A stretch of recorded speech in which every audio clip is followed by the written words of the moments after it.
Ce lundi à Cannes, il y a un quintet plus nous était proposé sur le gazon avec le vieux Larnaud, hein, désormais âgé de 11 ans, le Grisou, qui va prendre un bon départ côté corde, bon, qui ne pourra malheureusement pas soutenir la comparaison dans la phase finale. Amedras, le spécialiste des lieux, qui avait gagné 2 quintets en 2022 et 2024, va remettre le couvert.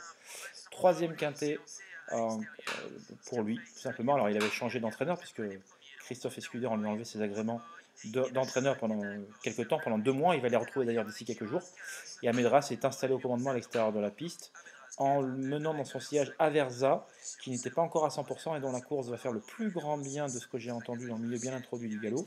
Elle sera davantage compétitive la première fois. Rockboy, qui était l'un des chevaux de place du lot, on pouvait craindre un peu une distance un poil longue, vous voyez, qui tire un petit peu aux côtés d'Amedras sur une piste qui s'était considérablement assouplie, voire même alourdie, puisque c'était la première de la journée sur le gazon, et on voit que c'était pas ni souple ni très souple, c'était quand même bien collant.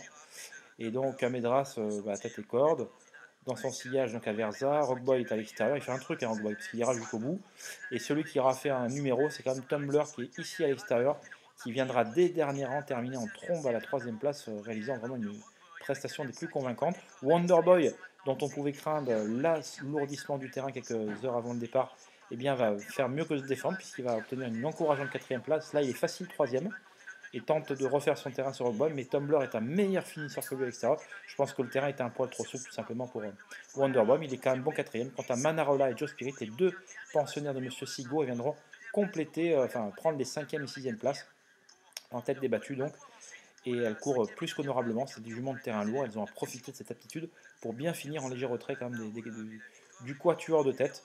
Donc voilà, Medras voilà, il fallait savoir que le terrain allait s'alourdir, ce qui n'était pas gagné, puisque le matin de la course à 10h30, la piste était annoncée juste souple, mais avec ce qui était tombé, alors déjà la nuit précédente, et surtout après les France Gallo ait mesuré l'indice pénétrométrique, forcément ça a grandement avantagé ces spécialistes de terrain lourd. Naturellement, cette course-là, on en reverra un prochain quintet dans 3 semaines sur le même parcours. Et si la piste s'assèche, forcément, il y aura de la revanche dans l'air. Donc j'espère que ce débrief vous a plu.